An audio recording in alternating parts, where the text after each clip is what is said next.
अस्सलाम वालेकुम स्टूडेंट्स। आज हम करने जा रहे हैं past indefinite tense. Past indefinite tense जो है इसके जो सेंटेंसेस बन सकते हैं, मिसाल के तौर पे सिंपल सेंटेंसेस होते हैं, इंट्रोगेटिव सेंटेंसेस होते हैं, नेगेटिव सेंटेंसेस होते हैं, प्लस इंट्रोनेगेटिव सेंटेंसेस होते हैं। तो ये चारों चीज़ें आज हम करने की कोशिश करेंगे। पास्ट इंडेफिनिट टेंस का जो आम सा एक स्ट्रक्चर होता है एक्टिव वॉइस सेंटेंसेस में, वो ये होता है कि सबसे पहले सब्जेक्ट आता है, उसके बाद वर्ब की सेकंड फॉर्म होती है सिंपल सेकंड फॉर्म, और उसके बाद जो है ऑब्जेक्ट आ जाता है। ये इसका सिंपल स्ट्रक्चर होता है। मिसाल के तौर पे अगर मैं कहता हूँ कि दे wrote a letter, तो ये इसका जो पास्ट इंडेफिनिट सिंपल एक सेंटेंस है उसका ये स्ट्रक्चर है, दे wrote a letter। ठीक है। इसके ये एक्टिव वॉइस का ये स्ट्रक्चर होता है। इसके पैसिव बनाने के लिए हमने क्या करना होता है कि इसी के जो ऑब्जेक्ट है उसको हमने शुरू में लाना है, और इसके ऑब्जेक्ट में क्या आता है, आ लेटर। ठीक है। आ लेटर हम लिखेंगे इसके ऑब्जेक्ट में पैसिव वॉइस बनाते हुए। तो जिस तरह हमने प्रेजेंट इंडेफिनिट किया था ना कि हम उसके साथ इसे मार लगाते हैं, पास्ट इंडेफिनिट के साथ हमने क्या करना है, हमने वाज वर्ड लगाना है पैसिव वॉइस बनाते हुए। पास्ट इंडेफिनिट के एक्टिव सेंटेंस को पैसिव में चेंज करने के लिए हमने क्या करना होता है कि हमने सबसे पहले जो ऑब्जेक्ट दिया जाता है एक्टिव वॉइस में, उसको एज अ सब्जेक्ट ला के उसके बाद हमने करना है जी कि वाज वर्ड का इस्तेमाल करना है। जरा रिकॉल कीजिए, ये सारे लिंक्ड हैं आपस में, जितने भी टेंसेस हैं। हमने प्रेजेंट इंडेफिनिट टेंस में क्या किया था, प्रेजेंट इंडेफिनिट टेंस में हमने ये किया था कि जी उसका स्ट्रक्चर होता है जी, पहले हम सब्जेक्ट लिखते हैं, उसके बाद हम वर्ब की पहली फॉर्म लगाते हैं, और सिंगुलर हो तो उसके साथ एस या ई एस का इजाफा करते हैं, उसके बाद ऑब्जेक्ट होता है। लेकिन उसी में मैंने आपको बताया था प्रेजेंट इंडेफिनिट टेंस में कि उसके पैसिव बनाते वक्त हम क्या करते हैं कि उसके ऑब्जेक्ट को शुरू में ले आते हैं, और उसके फौरी बाद हम इज मार का इस्तेमाल करते हैं। तो ये लिंक्ड है। इसी तरह वो प्रेजेंट को रिकॉल करते हुए, याद रखते हुए, अभी पास्ट का भी सिर्फ जो इसमें चेंज है वो सिर्फ और सिर्फ वाज वार की चेंज है।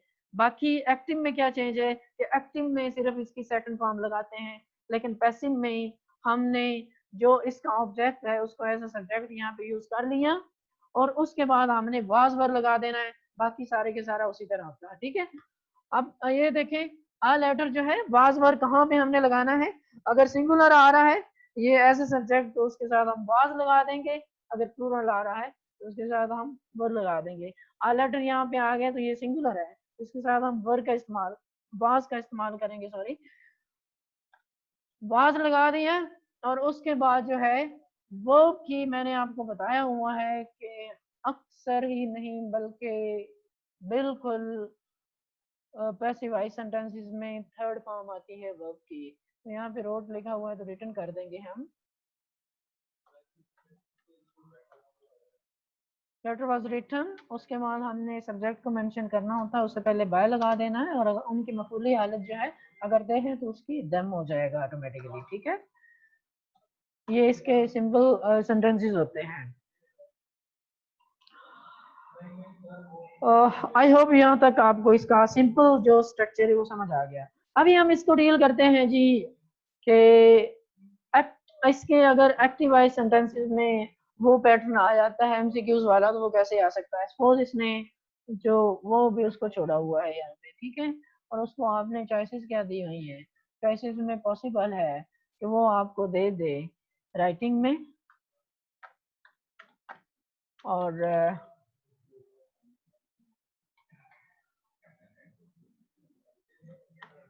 जो दूसरी आपको वो चॉइस दे सकता है वो आपको दे सकता है रिटन,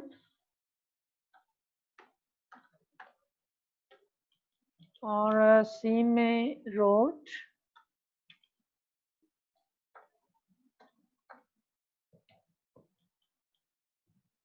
और इसी तरह जो डी है वो कोई सा भी कर ले।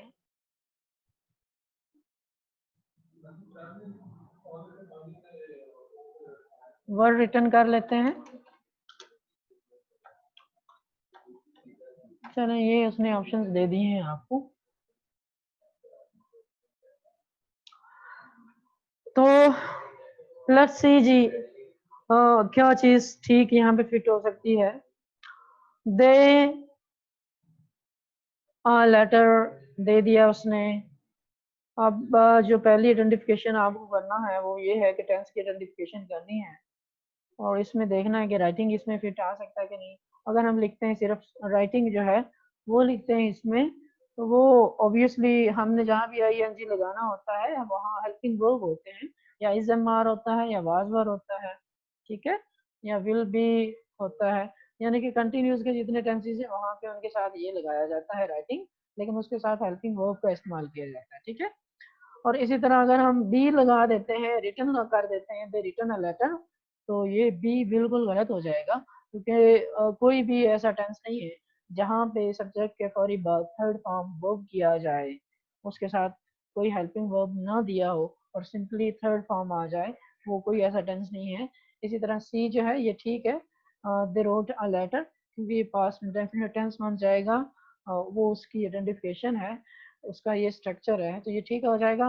इसी तरह डी जो है ये अगर हम देखते हैं were written, they were written a letter, they were written, हाँ दे वर के साथ अगर राइटिंग तो आ जाता तो वो तो ठीक हो जाता, लेकिन आपने कहीं भी नहीं पढ़ा इज एम आर आ जाए, वाज वर आ जाए और उनके साथ थर्ड फॉर्म भी लगाई गई हो वर्ब की, तो ये बिल्कुल इसका स्ट्रक्चर नहीं होता। इसलिए इसकी जो सही है चॉइस वो यही है, दे रोट अ लेटर, ठीक है।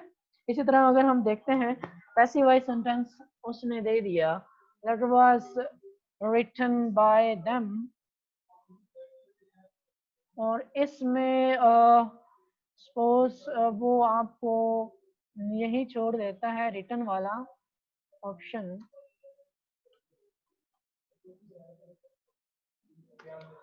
तो उसमें वो क्या करेगा, आपको जो चॉइसेस देगा उसमें वो कर सकता है राइटिंग कर सकता है,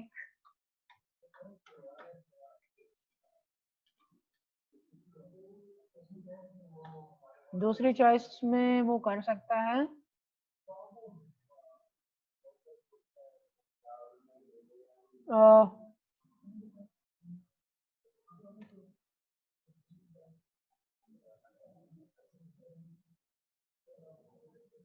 वाज रोट कर सकता है आपको,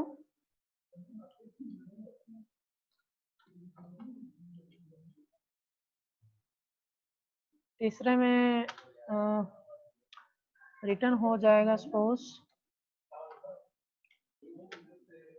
इस तरह की वो चॉइसेस दे सकता है आपको।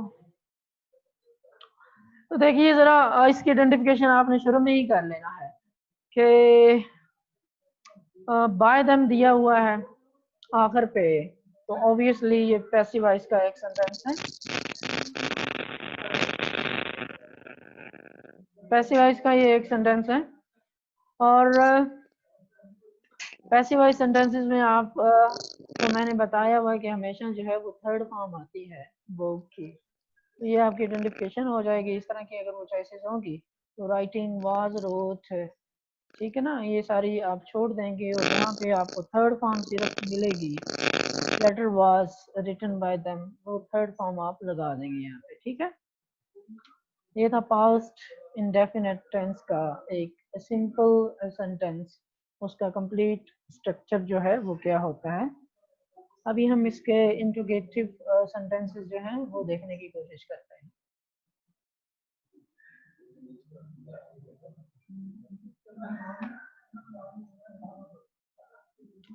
एक्टिव में जो इसके होते हैं इंट्रोगेटिव सेंटेंसेस जो होते हैं उसमें वाज या वर्क हो शुरू में, पास्ट इंडेफिनिट सॉरी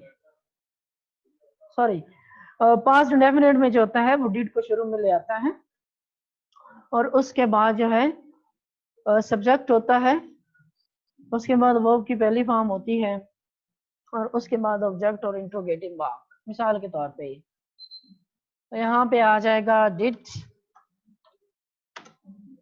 दे, और उसके बाद वर्ब की पहली form did they write a letter. ये होता है इसका कंप्लीट स्ट्रक्चर। इंट्रोगेटिव सेंटेंसेस में, पास्ट इंडेफिनिट सेंटेंसेस में did they write a letter. ठीक है, इसको पैसिव बनाने के लिए आपको उसी तरह ना याद करना पड़ेगा। पास्ट सॉरी प्रेजेंट जो है इंडेफिनिट टेंस, उसको याद करना पड़ेगा कि हमने क्या किया था। हमने उसके शुरू में क्या किया था, हमने डज ये डू का इस्तेमाल किया था प्रेजेंट इंडेफिनिट टेंस में, और यहाँ पे हम डिड का इस्तेमाल करते हैं। लेकिन प्रेजेंट इंडेफिनिट टेंस में हमने डज या डू को किस में चेंज कर दिया था, इज एम आर में चेंज कर दिया था। सिमिलरली जो ये पास्ट इंडेफिनिट टेंस है, इसके डिड को हम वाज या वर्ब में चेंज कर देंगे। ठीक है, डिड का कंसेप्ट देने के लिए, यानी कि इंट्रोगेटिव सेंटेंस का एक कंसेप्ट देने के लिए हम वाज या वर्ब के शुरू में ले आएंगे डिड की जगह, और उसके बाद ऑब्जेक्ट ले आएंगे और बाकी इसी तरह। मिसाल के तौर पे did they write a letter, तो आ लेटर को देखना है, अगर ये सिंगुलर है तो हम वाज लगाएंगे, अगर ये प्लूरल है तो हम वर लगाएंगे। क्योंकि ये सिंगुलर है तो हम वाज लगाएंगे, वाज अ लेटर। तो उसके बाद हमने वर्ब की फॉर्म लगानी है। तो वर्ब की फॉर्म मैंने आपको बताया कि पैसिव वॉइस जितने भी सेंटेंसेस होते हैं उसमें थर्ड फॉर्म आती है वाज अ लेटर। रिटर्न आ जाएगा यहाँ पे, उसके बाद बाय, और अगर दे है तो देम, आखिर के सवालिया निशान।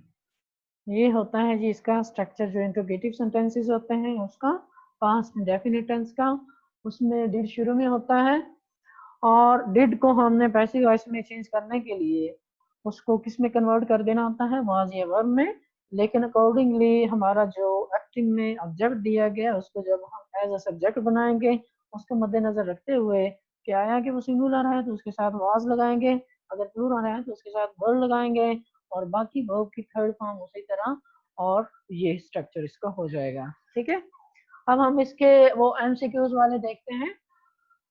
हाँ, इसमें सपोज में दिया हुआ है वर्ब की फॉर्म को ही उसने छोड़ा हुआ है।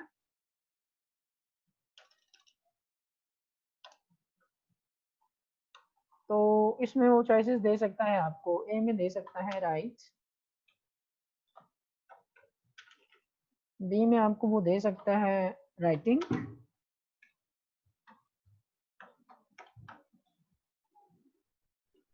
सी में आपको वो दे सकता है रिटन,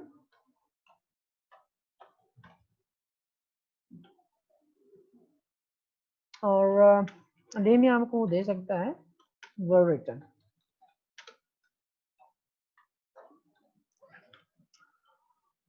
अच्छा जी, तो देखिए जरा आइडेंटिफिकेशन इसकी सबसे पहले आप लोगों ने करना है। आ लेटर के आखिर पे देखेंगे आपको इंट्रोगेटिव मार्क मिलेगा। आपको पता चल गया कि ये किसी एक टेंस का इंट्रोगेटिव सेंटेंस है। ठीक है, शुरू में आप जाएंगे आपको डिड नजर आएगा, तो डिड से आपको ये बिल्कुल आइडेंटिफिकेशन इसकी एग्जैक्ट हो जानी चाहिए कि ये past indefinite tense. Past indefinite tense की जब आपको आइडेंटिफिकेशन होगी है कि आपको रियलाइज हो गया कि उसका स्ट्रक्चर ये था, तो उसके बाद ऑटोमेटिकली आपको पता चल जाएगा कि इसका स्ट्रक्चर ये होता है कि सबसे पहले हम डिड लगाते हैं, उसके बाद हम सब्जेक्ट लगाते हैं, उसके बाद हम उसके साथ साथ जो है ना वो की पहली फॉर्म लगाते हैं। ठीक है, तो नीचे जो उसने फॉर्म्स दी हुई है वो चारों दी हुई हैं। ठीक है, तो इसमें देखिए आपने did they write a letter write लिख दिया तो वो ठीक हो गया। Did they writing a letter writing करेंगे तो वो गलत हो जाएगा। उसकी वजह यह है कि राइटिंग के साथ हमने वाज वर्ड लगाना था या इज एम आर लगाना था, वो यहाँ पे नहीं है सेंटेंस में। रिटन जो है सिंपली डिड के साथ थर्ड फॉर्म कभी भी नहीं आती है। डिड जो है ये सेकंड फॉर्म है डू की, यानी कि डिड, तो उसके साथ थर्ड फॉर्म हम लगाएंगे तो ये कंसेप्ट बिल्कुल गलत हो जाता है।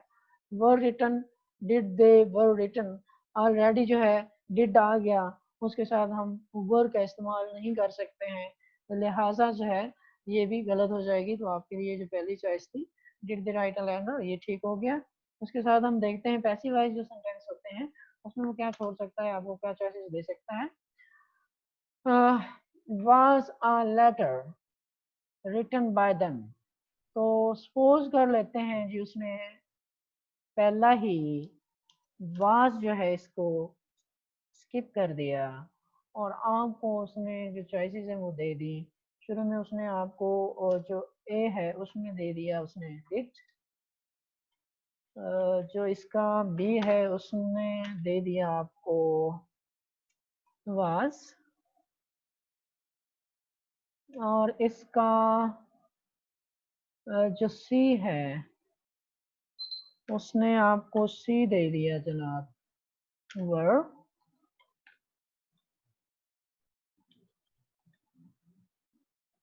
और डी एक और कर लेते हैं, आपको विल या इस तरह को कोई ऑक्सिलरी दे सकता है। ठीक है, अब आप लोगों ने ये डिसाइड करना है जी कि इसमें क्या आता है। सबसे पहले इसकी आइडेंटिफिकेशन करें। आखिर पे देखिए बाय देम लिखा हुआ है, आखिर पे इंट्रोगेटिव मार्क है, तो जहां पे मैंने आपको बताया था कि बाय आ जाता है, बाय का मतलब होता है कि वो पैसिव सेंटेंस है। आखिर पे मजीद देखिए इंट्रोगेटिव मार्क है, आपको आइडिया हो जाना चाहिए कि ये इंट्रोगेटिव मार्क जो है इस चीज की अलामत है कि इंट्रोगेटिव सेंटेंस है।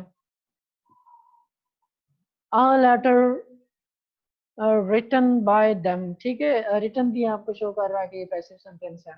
तो अब आप ये देखिए कि आया कि हम अगर यहाँ पे डिड लगाते हैं, did letter written by them, तो ऐसा कोई स्ट्रक्चर नहीं है, कोई ऐसा सेंटेंस या टेंस नहीं है जिसमें डिड भी लगा गया हो और उसके साथ थर्ड फॉर्म लगाई दी गई हो, लगा दी गई हो। ठीक है, तो ये डिड जो है इसलिए गलत नहीं होगा, इसलिए सही नहीं होगा, आई एम सॉरी, फिट नहीं आएगा।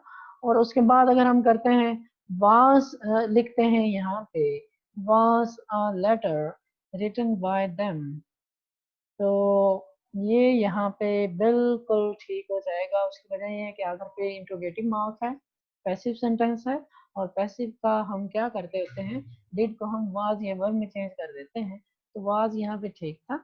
वर यहाँ पे ठीक इसलिए नहीं है कि आ लेटर सिंगुलर एक सब्जेक्ट ऐसा आ रहा है, अगर यहाँ पे लेटर्स होते तो वर भी आ जाना था, और उसके साथ विल जो है will a letter written by them, ये यहाँ पे नहीं आ सकता क्योंकि हम इसका स्ट्रक्चर जो है पैसिव वॉइस में विल को इस तरह शुरू में नहीं ला सकते। जी क्या सवाल कर सकते, क्या कर रहे हैं, क्या कोई बोल रहा था आपने,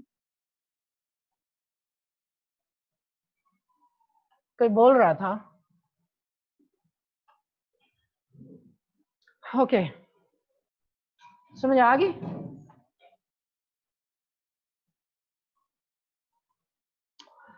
ओके, अभी हम करते हैं जी पास्ट इंडेफिनिट टेंस के negative sentences.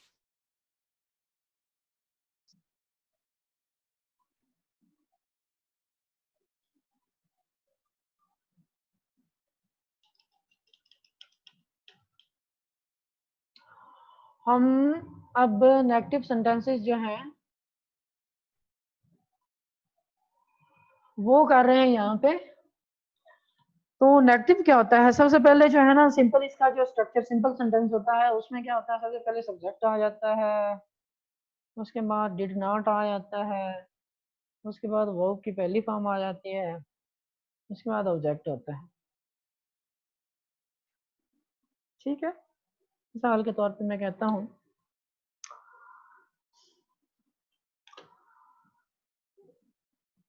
I did not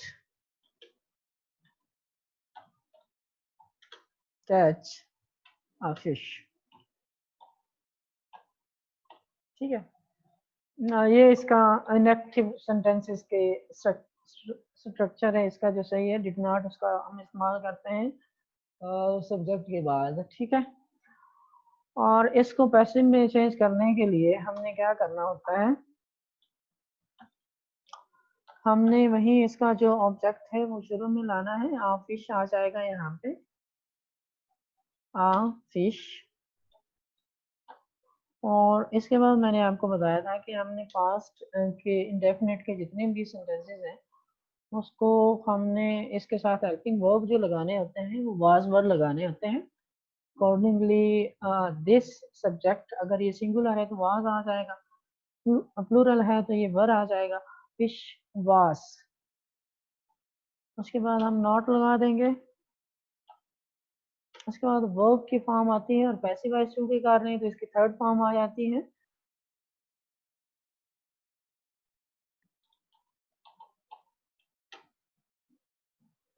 उसके बाद हमने सब्जेक्ट का मेंशन करना है, तो उससे पहले हमने बाय, और अगर आए हैं तो इसकी मफूली हालत नहीं हो जाता है, ठीक है।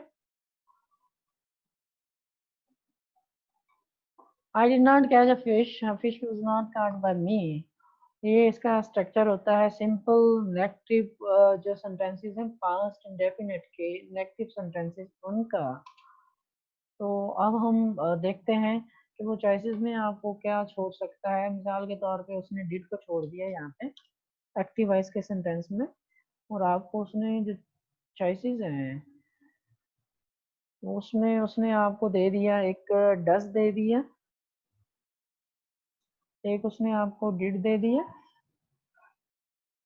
एक उसने आपको वाज दे दिया, और एक उसने आपको वर दे दिया मिसाल के तौर पे। हाँ,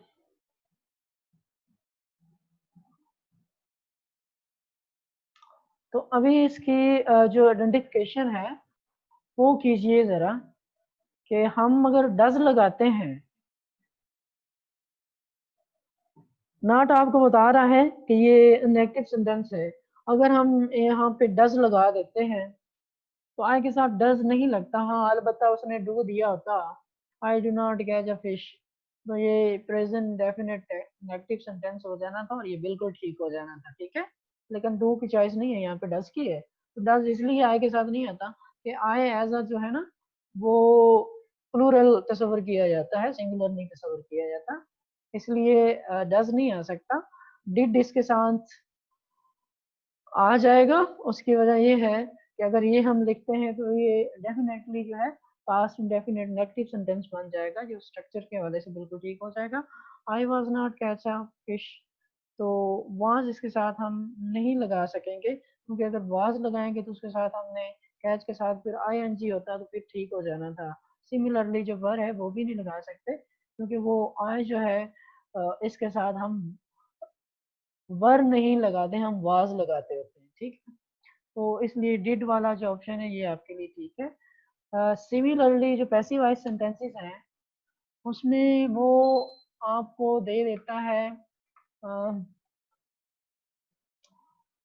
वाज जो है उसने इसी तरह यहाँ पे भी उसने आपको स्किप करवा दिया, और जो चॉइसेस उसने आपको दे दी हैं उसमें उसने दे दिया आपको वर्ड दे दिया एक, और दूसरा उसने आपको वॉज दे दिया, और उसके बाद जो है डिड वो दे सकता है आपको एक,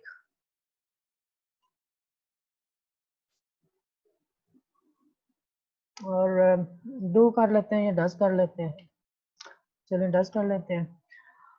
तो ये चॉइसेस उसने दे दी। आप सबसे पहले जो ये सेंटेंस है इसकी आइडेंटिफिकेशन करें, और आइडेंटिफिकेशन कैसे करेंगे, यहाँ पे आखिर पे उसने दिया हुआ है बाय मी और कार्ड, यानी कि थर्ड फॉर्म दे दी है उसने, और ये आपको बता रहा है कि ये पैसिव सेंटेंस है। नॉट भी लगा हुआ है इसमें, तो ये आपको मजीद बता रहा है कि ये नेगेटिव सेंटेंस है और पैसिव सेंटेंस है, नेगेटिव पैसिव सेंटेंस है किसी का।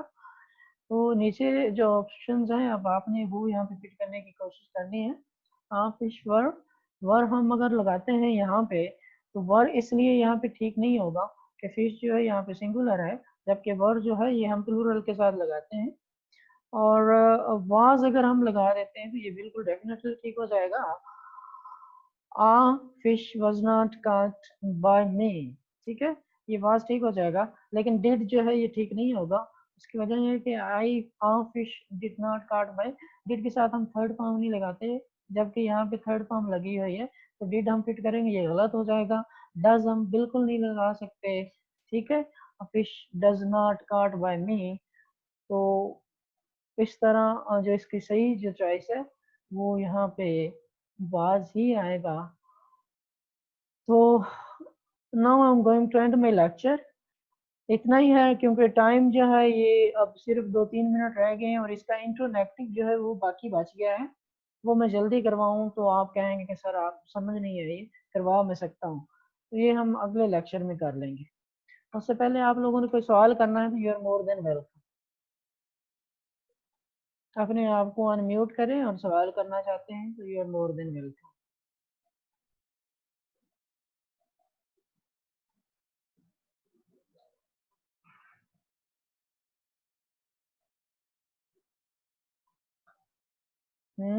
कोई है सवाल?